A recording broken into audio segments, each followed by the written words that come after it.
Are you tired of managing multiple systems and worrying about the security of your patient's information? Well, CareStack has got you covered.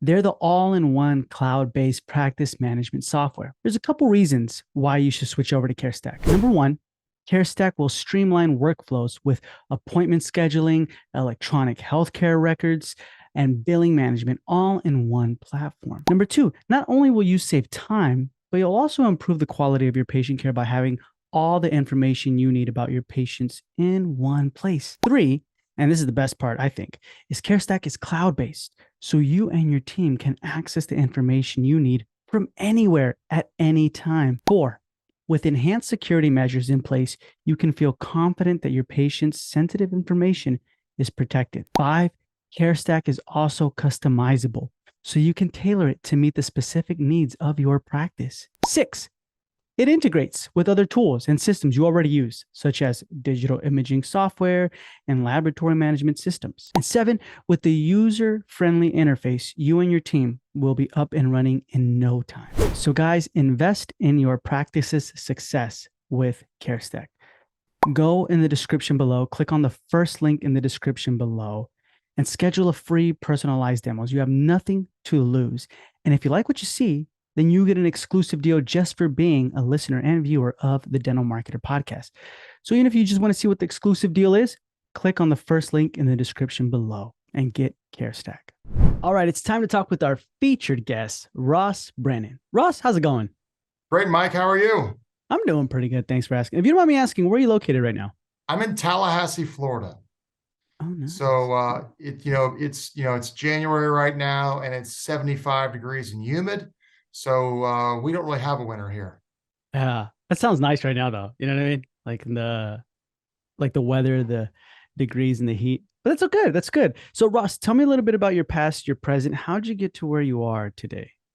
So I grew up in Atlanta, and I went to play football on scholarship at Florida State University back in the mid to late 90s. Came to Florida State, had a lot of success, started on a national championship winning team in 1999. Unfortunately, had 6 knee surgeries while I was playing at FSU, so I didn't finish my career, but ended up staying in Tallahassee, ended up marrying a local girl, now have 5 kids and 2 dogs. And I was a client of the firm that I'm a part of now, and I'd always been kind of financially minded, and they kind of saw that, so they asked me to come work with them, and that was many years ago. And then, as I'm working as a financial advisor, I work with a friend who's an orthodontist, and next thing you know, he introduces me to his college roommate who's a general dentist, and the snowball effect happens. And next thing you know, I've got dentists all over the country as clients, and it's just kind of where I started focusing. Gotcha. So your area of expertise is what? So I do personal financial planning for dentists now, and that's a little bit different, because I do holistic planning, so it's a little bit different than the traditional financial advisor. So to kind of educate people, there's a couple different silos in the financial advisor world. You have probably the majority of people are what's called assets under management. Hey, it might be a Merrill Lynch, it might be a Morgan Stanley, it might be an independent RIA, which stands for Registered Investment Advisor. And all they do is gather assets. So they won't talk to you typically unless you have $500,000 or more. And they will help you manage your money, and that's investment accounts, IRAs, things like that. And there's nothing wrong with that. That's definitely they help a lot of people. Then you have maybe like the Northwestern Mutuals, who do a little more insurance work, what might be disability or life insurance. And then there's very few, but I think it's probably the best. It's kind of what's you see as some practices and advisors that integrate both insurance and investments. But then you find even less who really do planning. So a lot of times planning is basically planning around the facilitation of a financial product.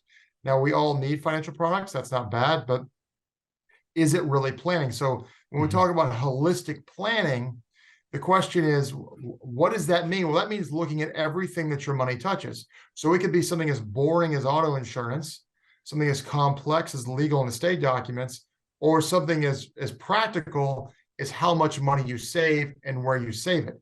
And oh, by the way, if you're saving money in a checking account, that's great. Nobody gets paid on that, and that's why nobody talks about that. But that's something you have to talk about because having liquidity and saving money is a big deal. Yeah. That was a big deal, especially like 2 years ago, right? In the middle of everything where everything was like COVID and stuff like that. So holistic planning is everything your money touches. So is that kind of like when we sit down and we are doing a budget, we're like, okay, where's our money coming out of? Like we're in debt Well, here. yeah. Well, a lot of people. So I've got some strong opinions on lots of topics. Budgeting is one of them. I don't think what I call spreadsheet budgeting works very well, unless you're an engineer. And I'm not an engineer, and most people aren't engineers. Some people are, and so I'll ask people, "Hey, what does it cost you to live? What's your burn rate every month?" And they'll be like, they'll look at me like I'm an alien. They have no idea. So let's suppose their burn rate's $20,000 a month. And let's suppose they bring home after tax $30,000 a month. And I'll say, okay, you're saving 10 grand a month, right? They then look at me like I'm an alien.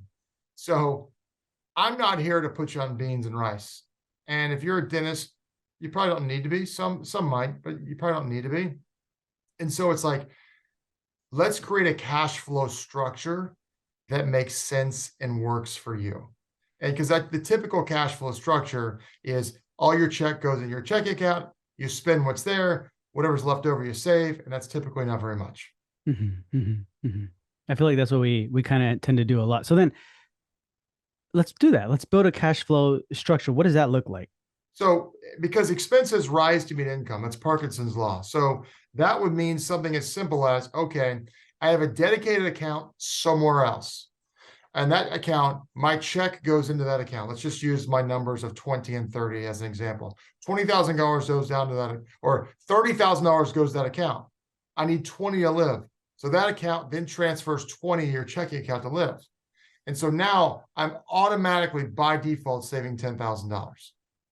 And so then every month it adds up, it adds up. So you build enough of a rainy day fund for whatever you need that for. Then once it starts getting to a certain level, then you start saving, then you start deploying that money to other investments. Too many people are, their only savings is a 401k or something like that. And then there's plenty of people listening saying, oh, I save more than that.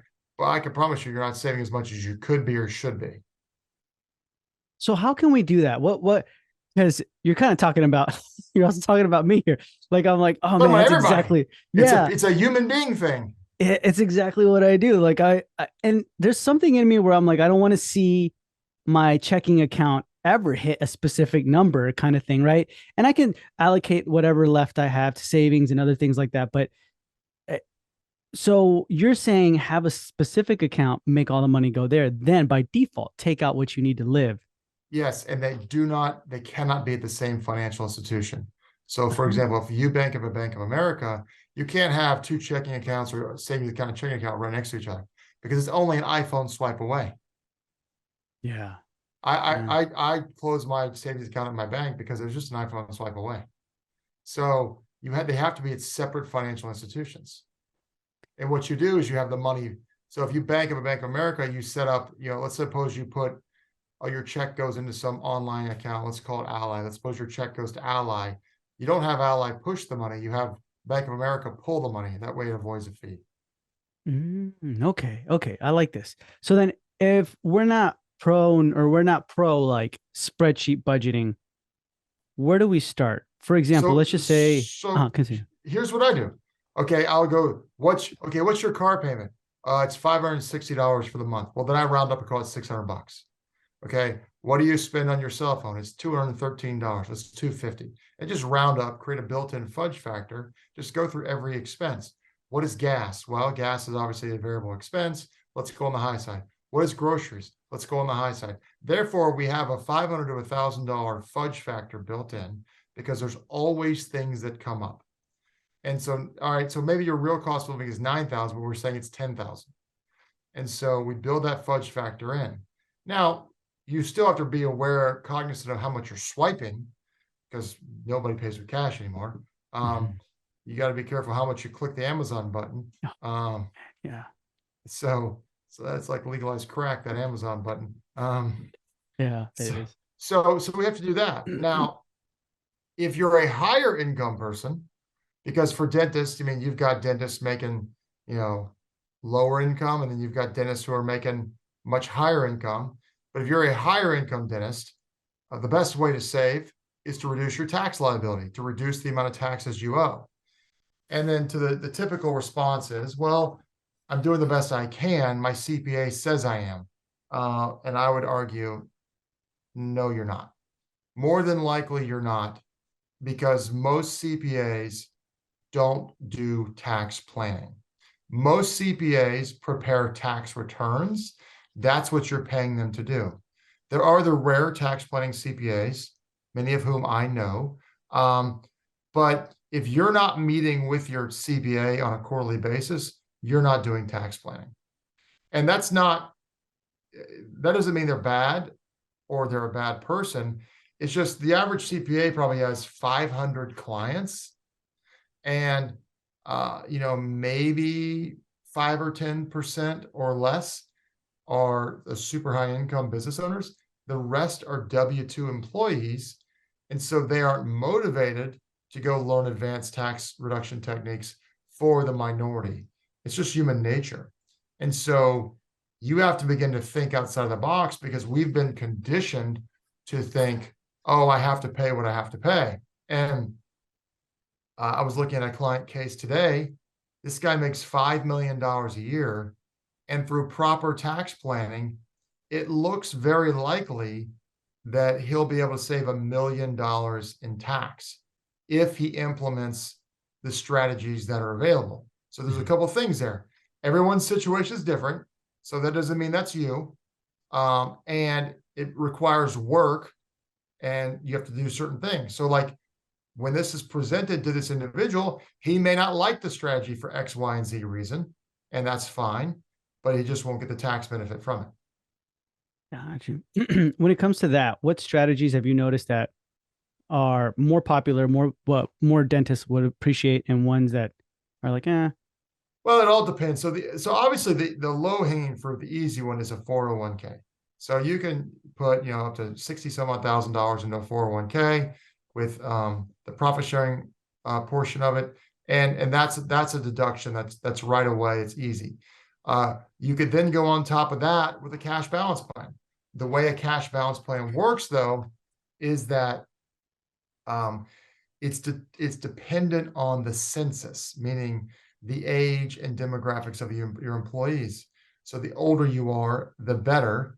So if you're older and your employees are younger, it's better. But if you're 28 years old and all your employees are 45, it will not work. The numbers just don't make sense. So those are some low-hanging fruit ones. There are some more advanced strategies that, some of them they're all a little more outside the box, but they work. And people just have to have an open mind and learn about them and see how they feel about them once they hear about them. Like, what are some of those, the out of the box ones? Well, there are certain charitable strategies that you could do. So you could do, and obviously this is not a recommendation because everyone's situation is different. So you could do a charitable remainder trust, and there's all different variations of that. So that could be something. There are certain types of investments that have deductions tied to them. And so, yeah, and I'm speaking generally for the purposes of, just because I don't want people to think I'm making a recommendation, but it really comes down to everyone's fact pattern is differently. So I'm 45, I have 5 children.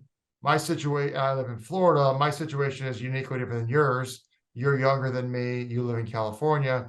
There's a whole, so every dentist situation is different. But if you are a high income earner, there are situations where where advanced planning strategies can make sense and could potentially reduce your tax bill. Gotcha. Yeah, because I think that's something that we all want to do as much as possible, reduce taxes. Well, I would argue the highest rate of return you're ever going to receive is $1 taken back from the IRS. The second highest rate of return, in my opinion, is investing in your business. So there's no financial product or widget that I can offer you that is going to give you a higher rate of return than those two things. Yeah. I feel like when it comes to your type of planning, right? Because you do personal financial planning, right? Not holistic planning. Well, holistic, holistic is personal. So Ah, we're looking at everything here. so when you're looking at everything, and maybe a practice owner also does separate things, right? Maybe they have investments in real estate, things like that. Yep. Are those things like you recommend that, or not, maybe not recommend, but you're like, oh, that looks good when it comes to reducing taxes? Well, there are definitely benefits to real estate. Obviously, if you own your building, there are some tax reduction strategies with that, depending on the specifics of your building. Um, Real estate tends to be a very good financial asset, but you don't want to just go buy it just because it's real estate. You get the numbers need to make sense. You need to make sure uh, it makes sense as a part of your overall plan. Just blindly buying real estate isn't always the best thing, but buying real estate can be very, very good. Gotcha. Okay. And you mentioned something called fudge factor. Break it down to me. What is that? Well, if I say it costs me $10,000 a month to live, there's always going to be uh, an unplanned expense. Doesn't matter what it is. And so if I'm saying it costs me $250 for gas for the month, I'm rounding up to $300 just to build a cushion of another $50 in the overall budget. So if I put a fudge factor in over 15 items of like 60 or $70, that adds up. All of a sudden now it's like, okay, I've built in roughly $1,000 of uh, cushion in case the numbers are off this month, because the numbers are never going to be exact. Mm, I like that. That helps me a little bit. I guess my mind to be put at ease because I feel like every time our numbers aren't exact, I'm like, where are we going wrong? What am I doing? You know what I mean, kind of thing. And it's Well, and the prices are going up. We've had yeah, inflation the last year. So it's like, the same thing doesn't cost the same thing anymore. that's true. Yeah, you're right. I remember going to Costco and I was like, I'm getting the same stuff I've always gotten. Why is it, you know what I mean? More, but Well, inflation. just Costco has they put fairy dust in their stores, and it makes you buy stuff that you wouldn't normally buy. Next thing you know, it's like $700. You're like, what just happened? that's uh that's so true, man. I don't know why that happens. I have a question. I don't know if you saw this about Usain Bolt, right? But we were talking about it, a lot of us practice owners and dentists not that long ago, um, where he depended on a financial company, right? Personal finance, something like that. And they kind of ran with it and took his money. And so Oh, that happens all the time to professional athletes. how do we know who we can trust when it comes to personal financial planning? Well, I mean, you can do a FINRA broker check, and I'm looking up Usain Bolt right now, just so you know. Mhm. You can do a FINRA broker check. Oh yeah, there you go. I see it right there. Um, so you can do a FINRA broker check. That's not always going to tell you the tell you the whole story, but I'll tell you if there's any complaints or anything on that. Obviously, a high quality recommendation from somebody. Um, Anytime you are working with somebody, if you're making a kind of a non-traditional investment, you want to make sure there's a lot of due diligence done. So I don't know what kind of investment account he has, or he had, but those people are probably going to go to jail if they get caught. Where is he going to get his $12.7 million back is a different conversation. But, FINRA broker check, any outside the norm investments, I would make sure there's lots of due diligence on it. Many times you'll hear about these great ideas that there's no due diligence on it. And then, um, ask for recommendations, ask for testimonials from, you're talking to John Doe financial advisor. He's trying to make you his client. Ask for, you know, testimonials from some of his clients. Okay, that's good. And then when would you recommend is a good time to start? Let's just say I'm a startup practice. I have $700,000 in debt, right? Um, when would be a good time? Once I break even or a little bit before that, once I reach a certain amount, when would be a good time to start doing this holistic planning? Well, most people don't really get serious about their money until they have a kid. Mhm. That's how typically most people work. But if you buy a practice, Obviously the first year or two, you're just kind of swimming upstream. Once you feel like you've at least kind of got your head above water, it's probably time to at least start having a conversation with somebody just to get a few of the basics taken care of. Okay. Okay. And that's like where we can reach out to you or somebody like that, right? Yeah, you reach out to me or somebody else, but I mean, there's just certain things you should make sure you do from a personal planning standpoint. But I realize most people in that situation, they're so focused and on just trying to get things going, they don't have the mental bandwidth for something like that at that point, typically. Yeah. Because I feel like sometimes you just think, okay, yeah, I'm going to do a 401k or IRA, and then I have a savings, then I have a checking, and then I'll just keep racking it up, right? Why is that not a good idea? Well, okay, so should you put money? Let's pick on the IRA. So you're 27 years old, you're a brand new practice. Should you put money in an IRA? Well, everyone says start saving for retirement. And what's funny is I had someone in my office, they were talking and they had just finished school, uh, finished dental school, and they were talking about saving for retirement. And I said to them, you're already start talking about quitting your job before you even started it. And it's like, so I'm not a big retirement guy. If you read the history of retirement, it's kind of a made up thing in the 20th century. Mm. No one's ever retired, and most people when they retire, it doesn't go well. But that's another topic for another day. But so you're 27 years old. You put money in a retirement account, which means you cannot touch it until you're 59 and a half. What's more important at 27 years old with a new practice? Money that you can't touch for 32 years or money in a savings account for a rainy day? And they're Rainy day. like, absolutely. Well, I'm not going to save for retirement, which, by the way, you don't just use retirement accounts for retirement. You use all of your assets, all of your investments. And so not putting whatever amount you're going to put in for the first couple of years is not going to change your retirement, whatever that looks like. But not taking on credit card debt because you don't have enough cash flow or cash or not being able to buy a house because you don't have enough cash. That's I mean, tough. I mean, there's doctor loans out there, but still, you need liquidity and enough savings. Gotcha. So then what do you recommend then for that 27-year-old, right, who just opened their practice? Like what moves can we make? Stash cash. And like, oh, I'm not making any interest on my cash. That's correct. Not all your dollars are supposed to make interest, are supposed to earn interest. You need to have a rainy day fund. What happens if I have no liquidity and all of a sudden my brakes go out? And by no liquidity, I mean no savings. I have my brakes go out. I gotta get new brakes. What does that cost? And so what if I need new tires? There's all life will throw all sorts of things at you that cost money, and we need liquidity to do that.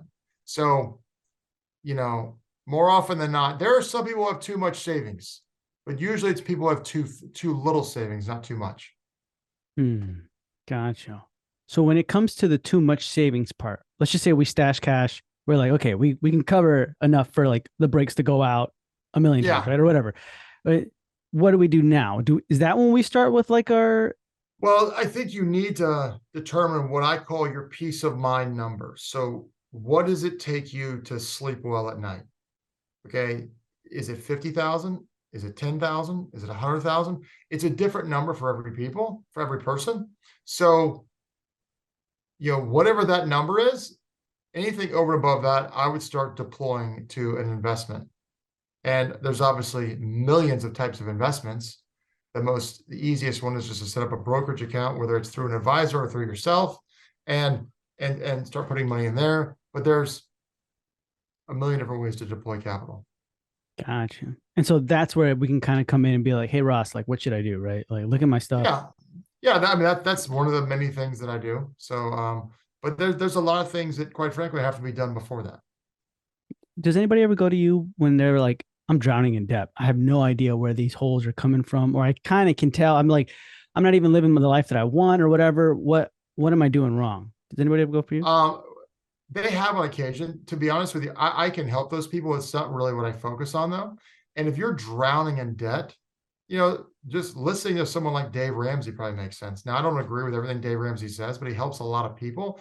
And I think the challenge with him is some people listen to him when he's not the demographic he's reaching to, but he helps a lot of people who are in debt. So, but really, if you're a high income earning dentist, that's typically where I tend to really help people the most. And that's where you help them with allocating to the right places, Well, or it's making sure their cash is going the right places, making sure that they're talking with the right tax professionals to mitigate their taxes. I'm not a CPA, I'm not an enrolled agent. I do know a fair amount about taxes, but there are tax attorneys and there are tax professionals that I connect my clients with, to make sure they are paying the least amount of taxes legally. gotcha. That's interesting. Okay. So then, Ross, what can a dentist do today to improve their business? So that's a really good question. So there is this continuum that I say for dentists. So on one side, you have dentists who basically own a job. These are all people who own their own practice. Dentists who own their job. It's a good job, but they own their job. Then you have dentists on the opposite extreme who are business owners who happen to be dentists. So for example, like I have a friend, he practices 2 days a week. It's a fee for service practice. He makes $2 million a year. He is a business owner that is a dentist. I've got numerous clients and friends who make more than that, and they are business owners. And then there are some who just own a job. It's a good job, and owning a job and being a business owner, one is not better than the other, but it's what do you want? Now, obviously, most people are in the middle. Mm-hmm. But what do you want? If you want to be a business owner, maybe you don't have the skills to do that. Well, go educate yourself, find a mentor, and learn how to be a business owner and grow your practice, because this is the greatest way to create wealth in America is owning a business, and a dental practice is a business. Gotcha. And I feel like a lot of people might mainly want to do that. They want to be the business owner. You know what I mean? Yeah, but a lot of people are very short-sighted and they make a critical mistake, which you're going to ask me about here in a minute. What is that? They sell out. The DSO is way too young. They're giving away the golden goose. So I have a cash register in my basement that throws off whatever amount of money a year. And now I sell it for 5 to 7 years of cash production, and then it's gone forever. So if I'm a dentist, I make $1 million a year. I sell my practice, and I get $7 million. I don't do tax planning. I get murdered on taxes. And now I am no longer a business owner. I'm a W-2 employee. I've lost all my deductions. I'm making half of what I was, and I'm basically somebody's employee, and I can't do what I want. I had a guy, he was 47 years old. He sold his practice for like $10 million. And I said to him, hey, now that you sold your practice, what are you going to do? He goes, I'm going to manage my investments. And I looked him dead in the eye and I said, brother, you ain't that rich unless you're day trading. And, he's heard me say this story before on podcasts. He's like, were you talking about me? I was like, yeah, I was talking about you. And he's like, man, I wish I hadn't sold. It's the biggest mistake I ever made. So then where is it? Where is it where it's like, now it's okay to sell? Well, first of all, do you want to sell for the highest dollar? If you do, you're selling to a DSO. You're not selling to an associate or somebody else. Second of all, it's like, I don't believe in retirement. I believe in transition. What are you going to do next? If you don't have a plan after you sell, you're going to go freaking insane. I've seen people who have gone into deep depression after they retired because they didn't have anything planned. I don't know anyone. If you're going to sit home and watch TV or watch Netflix or whatever, brother, you might as well just go ahead and start buying your coffin.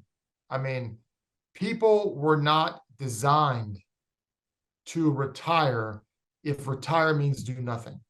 You have to have a plan. Second of all, a lot of people don't realize how old they're going to live, how long they're going to live. Most people, higher educated and higher income people, live longer. Those are the facts. Whether they're fair or not is besides the point. There is a high probability that most people are going to live to 100 years old. Well, $10 million at 47, that's pretty hard to get to 100 years old. But the longer you work, the less money you need. Not suggesting you should go spend all your money, but what are you going to do? So you got to have a plan. Maybe you decide that you want to go change careers. That's fine. But just don't sell because you got some crazy number. What if you decide to build your business bigger and then sell for twice as much in 10 years? Yeah. I feel like sometimes, so then what is the driving factor that in your experience that you've seen people sell too soon? Well, a lot of people hate their job. Mm-hmm. There's a lot of dentists who hate being dentists. There's also a lot of dentists who hate managing people. And that, because in dental school, you don't learn business, you just learn clinical. Mm-hmm. And I've seen people try to sell the practice because they hate managing people. And so that's a challenge. And but I mean, as a dentist, you are starting late. You went to 4 years, at least 4 extra years of school. You likely incurred a large amount of debt. So you're late to the party when it comes to saving. Mm-hmm. So these are things that we've got to make sure that we think through. Just because you heard someone get some great multiple doesn't mean you're going to get that same multiple. It's not the same situation. And you may hate your 3 to 5 year earnout, and then you may walk away and lose all that money, which I've heard numerous stories of. Yeah. Interesting. Okay. So then we really, really need to brainstorm on this, right? Like, think about it. What are we going to be doing after if you're ready to retire? Are you even sure you should be retiring right now? So anyone who wants to think of the word retirement, they should Google the name Dan Sullivan and retirement.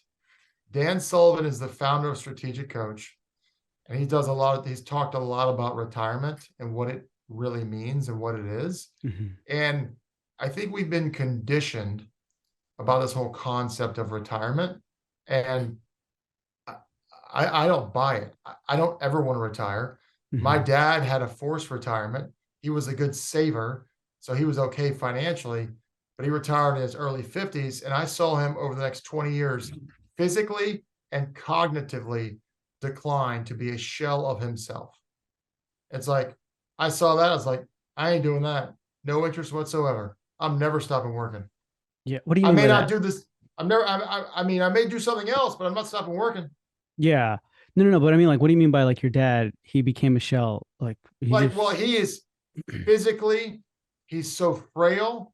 It's not because he's 75 years old. He's still alive. Cognitively, he's not using his brain. Your brain's a muscle. He watches TV all day. And he's just a parrot of what's ever on TV. He can't have an intellectual conversation. It's no way to live. Yeah. So I'm not doing that. Yeah.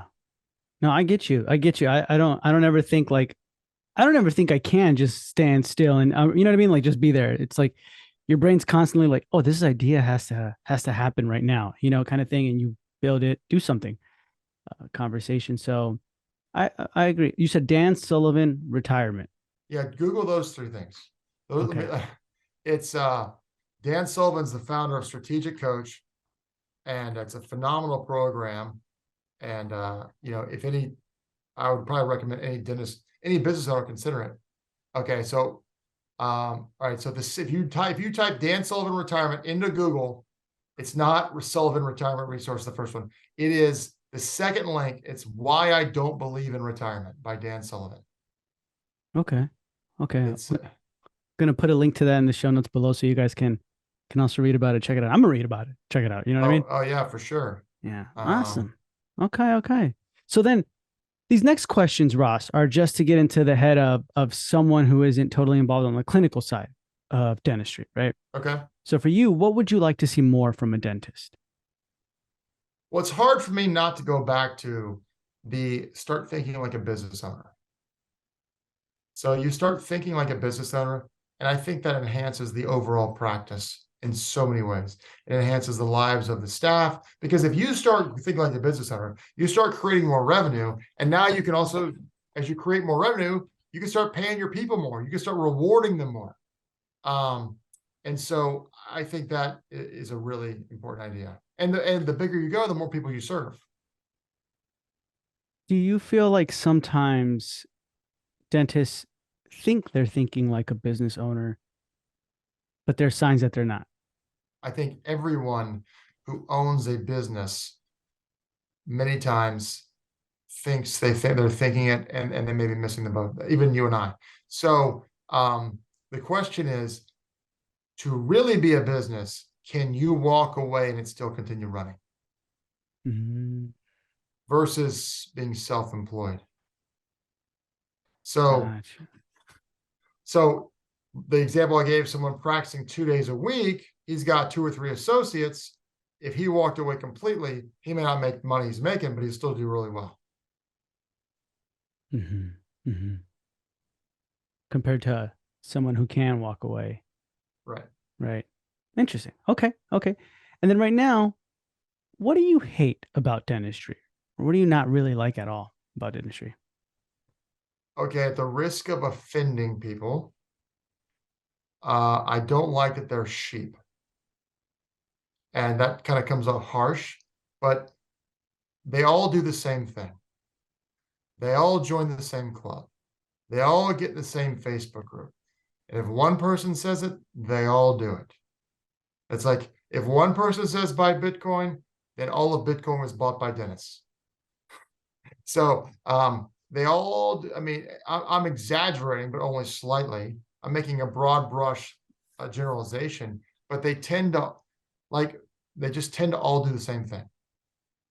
And they trust anybody who is a dentist or a former dentist. And there are some people out there who are, you know, dentists, and they give recommendations to people and they're just not good, or they just immediately trust them because they are a dentist or a former dentist or whatever. And I mean, not that these people are bad people, but you just have to be a little wiser and smarter about what you do.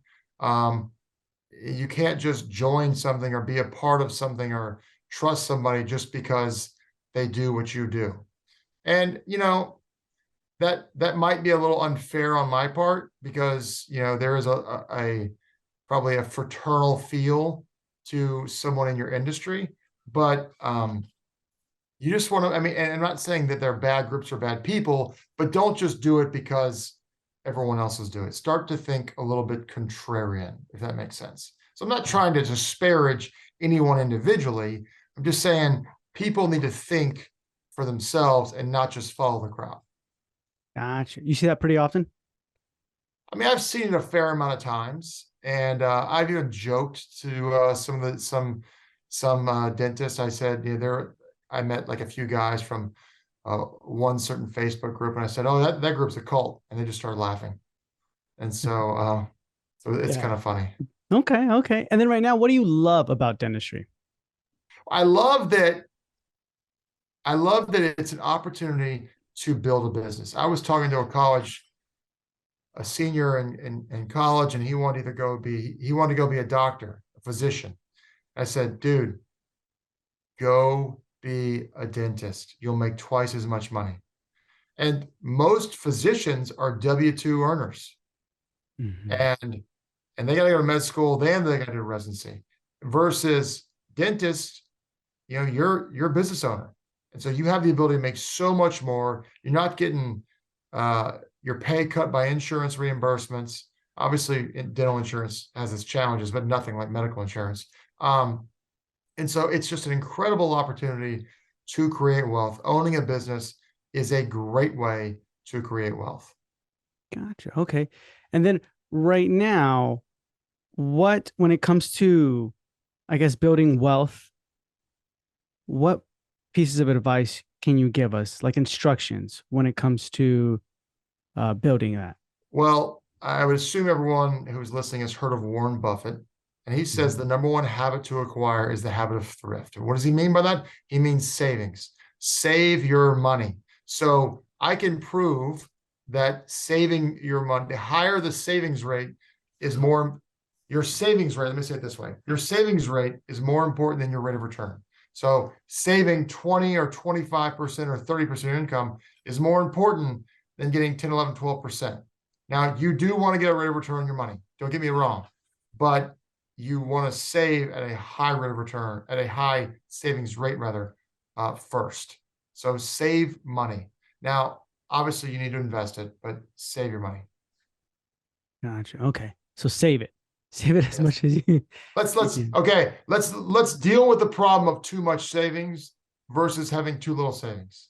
So if I told everyone listening, don't do a thing with your money until you had $100,000 in the bank, there'd be a lot of people who would have to stop doing what they're doing until they get $100,000 in the bank. So let's save our money. There's lots of places to deploy capital, but we need to have a lot of cash on hand.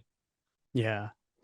I think it's Ramit Sethi from that book I Will Teach You to Be Rich, where he's like, saving isn't sexy, but it's like the best thing we can kind of do, right? Just put it in there and that's it. Like just don't move it. But we get that shiny object syndrome sometimes where we're like, what? Oh, they're doing this. We got to do that. And then we got to do that. And we got, you know what I mean? Kind of thing. It's like what Elon tweeted about Dogecoin. Let me go buy $10,000 with Dogecoin, which is the same thing as lighting my money on fire. No, I fell into that. And then I was like, oh, it's there now. It's, you know what I mean? But you're right. It would have been better just to save it. Way better. So I get you 100%. Awesome. Any final pieces of advice that you want to give to our listeners?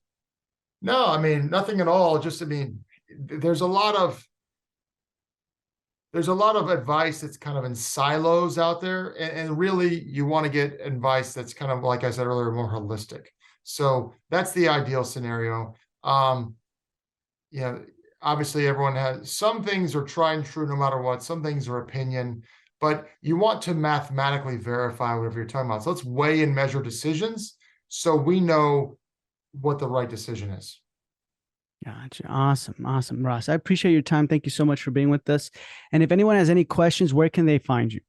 2 places. One, rossbrannont.com. The site's getting rebuilt. It's sufficient for now. It's getting rebuilt though. So if it's not as sexy as you like, please forgive me. But rossbrannont.com, or you can call me or text me. I answer every phone call. I'm not afraid of the phone. 850-566-7999. 850-566-7999. Awesome. So that's going to be in the show notes below. And Ross, thank you for being with us. It was a pleasure, and we'll hear from you soon. Thanks so much.